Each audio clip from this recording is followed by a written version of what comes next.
গত পর্বে দেখিয়েছি টোকিওর খাওয়া দাওয়া আর ইম্পেরিয়াল প্যালেসের বাইরেটা। টোকিওয় দুটো রাত কাটিয়েই সকাল সকাল বেরিয়ে পড়তে হলো নিক্কোর দিকে। এই পথের সবচেয়ে বড় আকর্ষণ হলো ট্রেন যাত্রা। সেই সব ভিডিও থাকছে এই পর্বে।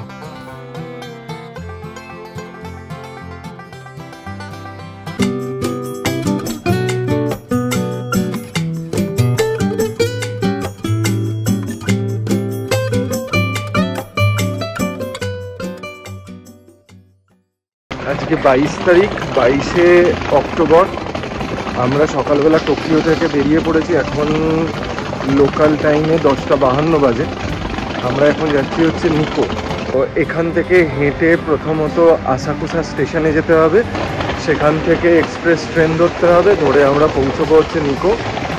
পৌঁছতে মোটামুটি এখান থেকে সব মিলিয়ে 2.5 ঘন্টা মতো টাইম লাগবে। তো নিকো জায়গাটা খুবই পাহাড়ি এবং গ্রিন একটা জায়গা। তো দেখা যাক সেখানে। আপাতত রাস্তাঘাট সম্পূর্ণ ফাঁকা, এখানে কোনো লোকজনকে এমনিও কালকে যেরকম দেখেছিলাম টোকিওতে এই আসাকুসা এলাকায় অ্যাকচুয়ালি রাস্তাঘাটে লোকজন দেখা যায় না, আজকেও তার ব্যতিক্রম নেই। তো এখন আমরা যাচ্ছি। আজকে সকালে এখানে হালকা বৃষ্টি হয়েছে, গত দুদিনে ধরেই বৃষ্টি হচ্ছে। অ্যাকচুয়ালি বৃষ্টির ফোরকাস্টও ছিল, যে কারণে ওয়েদার বেশ ঠান্ডা। তো আমাদের বেশ গরম জামা কাপড় পরে বেরোতে হয়েছে। শুধু তাই না, আমাদের গরম জামা কাপড় কিনতেও হয়েছে। তো আপাতত এখানে যা ঠান্ডা আছে, আমরা শুনেছি যে নিকোতে তার থেকেও বেশি একটু ঠান্ডা হতে পারে। আমরা যখন ভারত থেকে রওনা হয়েছিলাম আমরা বুঝতে পারিনি এতটা ঠান্ডা হবে, যে কারণে এটার কোনো প্রিপারেশন ছিল না। তো ফলে কিনতে বাধ্য হলাম। ভারতীয় টাকায় 1000-2000 টাকা লাগলো এক একজনের জ্যাকেট কিনতে। একটা বুধবার, সকাল 11টা বাজে। আমাদের দেশে এই সময় আমরা ভাবতেই পারি না রাস্তাঘাটের এরকম অবস্থা। এখানে কোনো লোকই নেই, রাস্তায় সম্পূর্ণ ফাঁকা। ফাঁকা রাস্তা ধরে হাঁটতে হাঁটতে পৌঁছে গেলাম আসাকুসা স্টেশন। প্ল্যাটফর্মে ট্রেন দাঁড়িয়ে, ট্রেনে ওঠার জন্য ছোট্ট একটা লাইন। ট্রেন ছাড়লো নির্দিষ্ট সময়ে। তবু রেলওয়ে এক্সপ্রেস ধরে যেতে হবে টবু নিক্কো স্টেশন। সময় লাগবে ঘন্টা 2। ট্রেন ছাড়তেই বাইরে একরাশ সবুজ দৃশ্য, ক্যামেরায় ধরা থাকলো সেসব। এই ফাঁকে নিক্কো সম্পর্কে একটু জ্ঞান দেওয়া যাক। কেন যাচ্ছি নিক্কো?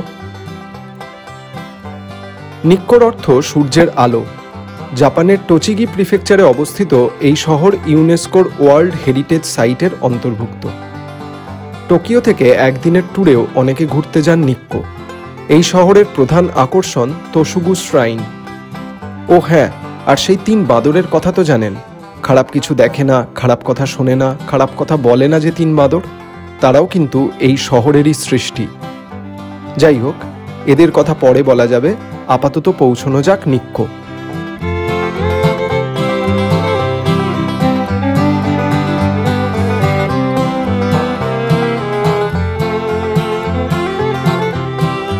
এখন আমরা পৌঁছে গেছি নিক্কো শহরে। প্রচণ্ডই ফাঁকা ফাঁকা এবং বেশ ঠান্ডা। তো অনেকটা আল্পসের মধ্যে যে শহরগুলো থাকে সেই রকম, প্রি আল্পসে যে ধরনের শহর হয় সেরকম দেখতে। আমাদের হোস্টেলটা এখান থেকে একটুখানি হেঁটেই দেখাচ্ছে, 2 মিনিট হেঁটে।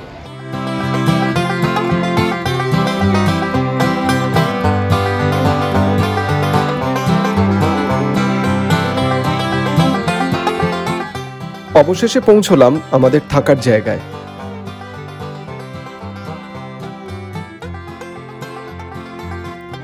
স্টেশন থেকে হোস্টেলে ঢোকার জন্য মুখোমুখি দরজা ছিল। আমরাই বোকার মতো ঘুরে ঘুরে ঢুকলাম। অপেক্ষা করছি, এখন এখানে কেউ নেই। অ্যাকচুয়ালি রিসেপশনও খালি। এখানে চেক ইন টাইম 3টে। আমার নিশ্চয়ই কেউ না কেউ আসবে। দেখা যাক, এখানে খাবার দাবার সব কিছুরই বন্দোবস্ত আছে। দেখে ভালো লাগলো, বাইরে আর খেতে যেতে হবে না। কিছুক্ষণ পরেই হাজির লজের ম্যানেজার। তিনি নেপালের নাগরিক, তার সহকারী আবার বাংলাদেশের। তারাই দেখিয়ে দিলেন ঘর। এখন আমরা অ্যাকচুয়ালি এসেছি নিকোতে, যেখানে আমরা আছি সেই হোস্টেলে। টোকিওর হোস্টেলটা আমরা বিশেষ দেখাতে পারিনি, কারণ লোকজন ছিল, কিন্তু এখানে কেউ নেই। এই হচ্ছে রুম। এখানে 2জন করে শোয়ার ব্যবস্থা। এখানে আমাদের বেড, সিঁড়ি আছে, সিঁড়ি দিয়ে ওপরে যারা থাকেন তারা উঠতে পারেন। এরকম জায়গা, বড় বেড, সঙ্গে জিনিসপত্র রাখানোর, জামা কাপড় ঝোলানোর জায়গা আছে। এটা একটা কমন রুম, বসে কাজ করা যায়। ওয়াইফাই আছে, তার পাসওয়ার্ড দেওয়া আছে, অনেকটা বসার জায়গা। এখানে আছে টয়লেট, এদিকে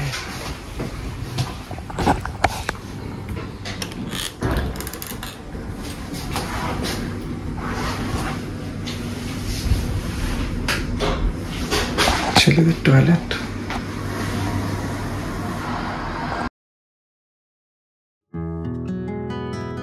ঘণ্টাখানেক বিশ্রাম নিয়েই হাজির হলাম তোষুগু শ্রাইন দেখতে। বেশ খানিকটা সিঁড়ি ভাঙতে হয় এই শ্রাইন দেখার জন্য।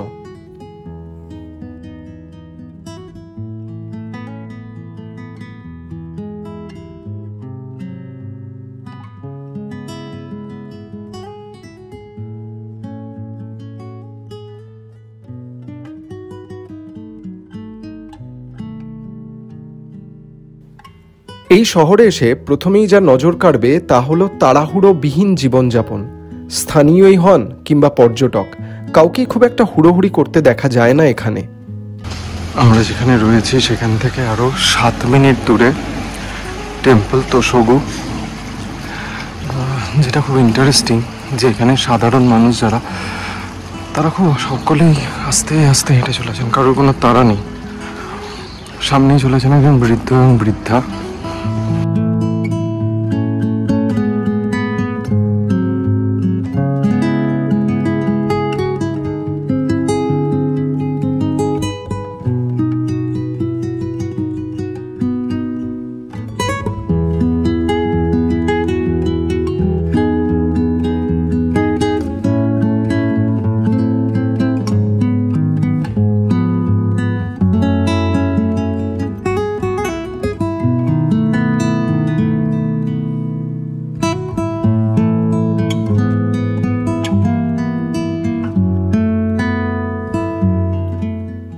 তোষুগুর আগেই আছে,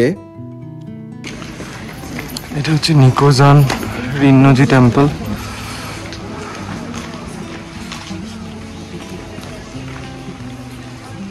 ভেতরে ঢোকার টিকিট এখানে পাওয়া যায়।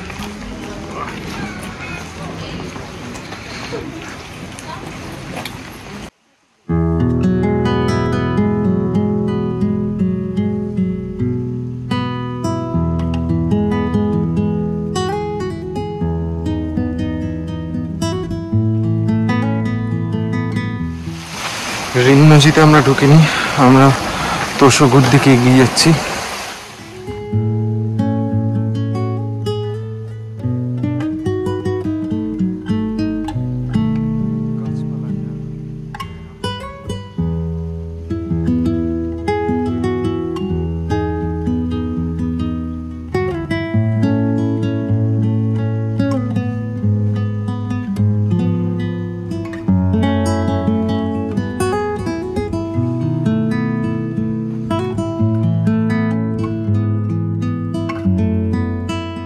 পৌঁছে অবশ্য হতাশ হতে হলো। আমরা এখন তোষুগু শ্রাইনে এসেছিলাম, কিন্তু অলরেডি মেঘলা, হাতে খুব বেশি সময়ও নেই। তো এই অন্ধকারের মধ্যে না দেখে আমরা ঠিক করলাম যে কালকে এসে আমরা সকাল সকাল যখন আলো থাকবে তখন এই জায়গাটা ঘুরে দেখব। তবে পুরোটাই হতাশা নয়, এরপরেও প্রাক সন্ধ্যায় যা দেখলাম তা জন্ম জন্মান্তরেও ভুলিব না।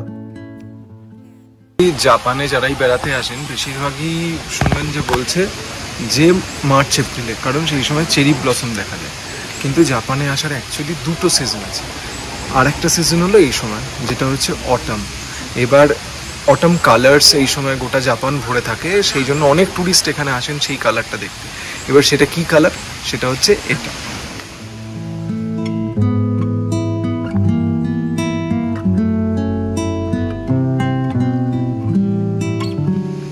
যারা অ্যাকচুয়ালি অন্যরকম জাপান দেখতে চান, অন্যরকম কালার দেখতে চান, তাদের জন্য এই সিজনটা হচ্ছে একদম পারফেক্ট।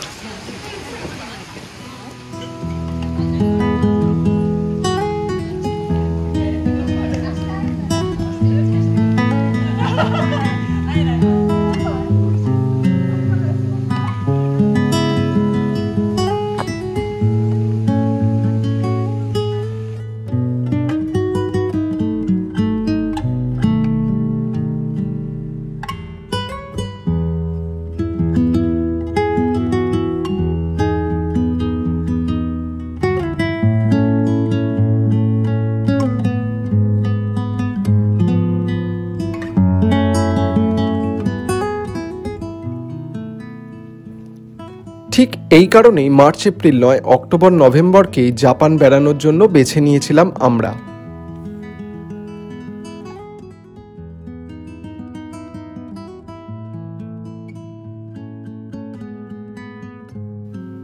বাইরে থেকে তোশুগু দেখা শেষ করে আমরা আপাতত হোস্টেলের পথে। মাঝে পড়ল বিখ্যাত শিনকিও ব্রিজ। দেখা যায়, ছবি তোলা যায়, তবে এপার ওপার করতে গেলেই দিতে হবে পয়সা। থাক বাবা।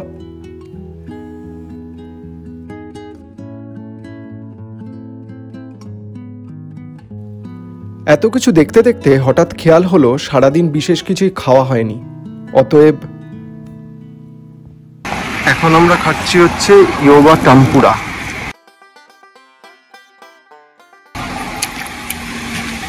এটা একেবারেই ভেজ। এখানে স্ট্রিট সাইডের একটা দোকানে, খুব ইন্টারেস্টিং ফিলিং আছে একটা, মানে টেম্পুরা যেমন হয়। হ্যাঁ,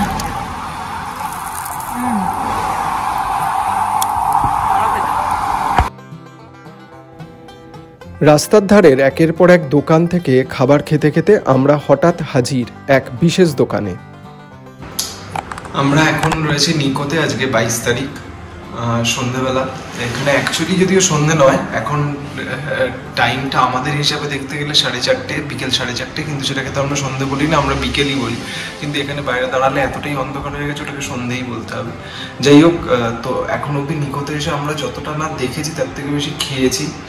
তো এখন আমরা পান করতে এসেছি। সাকে বলে জাপানের যে বিখ্যাত পানীয়টা আছে, সেটা এই জায়গায় পাওয়া যায়, সেটা আমরা খেতে এসেছি। তো দেখা যাক টেস্ট করে। If you like Jack, Yeah. Thank you, thank you. আরিগাতো। Thank you. Thank you. So, I mean, your shop is very beautiful. What is the theme behind it? I mean, what is the idea behind idea. My shop,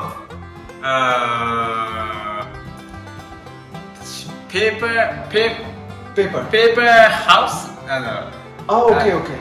Sim this morning in paper.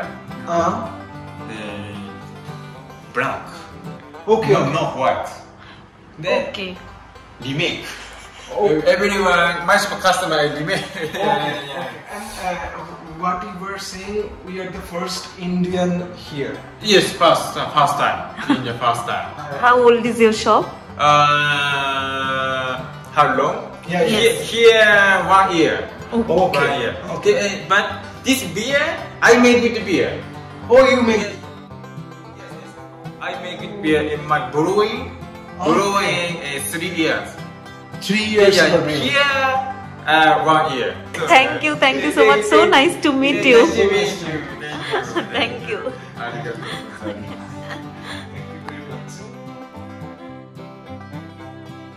এভাবেই একটা সন্ধ্যের আড্ডা জমে গেল নিক্কোর রিউয়ের সঙ্গে। তার সঙ্গে চলল সাকে পান।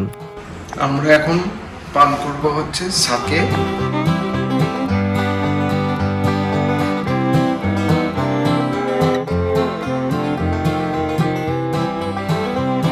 শর্টসের মতো করে খেতে হয়।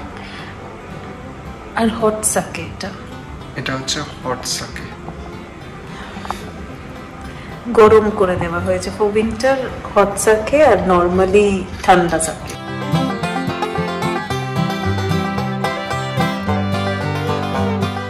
সাকে পান করে বেরোতে বেরোতে ঘোর অন্ধকার। এখন আমরা নিকোর স্টেশনের আশপাশে ঘুরঘুর করছি। এখন বাজে সন্ধে 6টা, কিন্তু এখানে এখন গভীর রাত, মানে স্থানীয় সময় সন্ধে 6টা, সেটাতেই গভীর রাত। আমরা প্রায় কোনো খাবার পাচ্ছি না, কারণ সমস্ত দোকান বন্ধ হয়ে গেছে। কোথাওই ভেজ ননভেজ কোনো কিছু খাবারেরই কোনো অপশান নেই। তো এখন আমরা স্টেশন চত্বরে যাচ্ছি, সেখানে গিয়ে দেখছি যদি কিছু খাবার পাওয়া যায়। আপাতত এই পাওয়া গেছে ডাম্পলিং উইথ চকলেট। শেষ পর্যন্ত আরও কিছু খাবার পাওয়া গেল। টোকিওয় যেমন ছিল 7-Eleven, এখানে তেমনই হাতের কাছে ফ্যামিলি মার্ট। সেখান থেকে তৈরি খাবার কিনে এনে হোস্টেলের মাইক্রোতে গরম করে খাওয়া। ও হ্যাঁ, সেই তালিকায় বাদ পড়ল না সুশিও।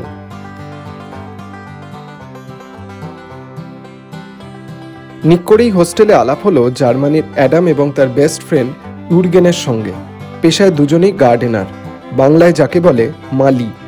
দুই বন্ধু একসঙ্গে জাপানে এসেছেন। এখান থেকে ইউর্গেন ফিরে যাবেন দেশে, আর অ্যাডাম মোটামুটি 2 বছর ধরে এশিয়ার বিভিন্ন দেশ ঘুরবেন এবং তারপরে দেশে ফিরবেন। তাদের গল্প পরে কখনো বলা যাবে।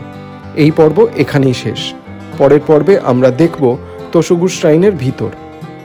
এই ভিডিওটা ভালো লেগে থাকলে অনুগ্রহ করে লাইক করবেন, আর জাপান যাত্রা সহ আরও অন্যান্য ট্রিপ সম্পর্কে জানতে চাইলে আমাদের channel on the road subscribe করতে ভুলবেন না।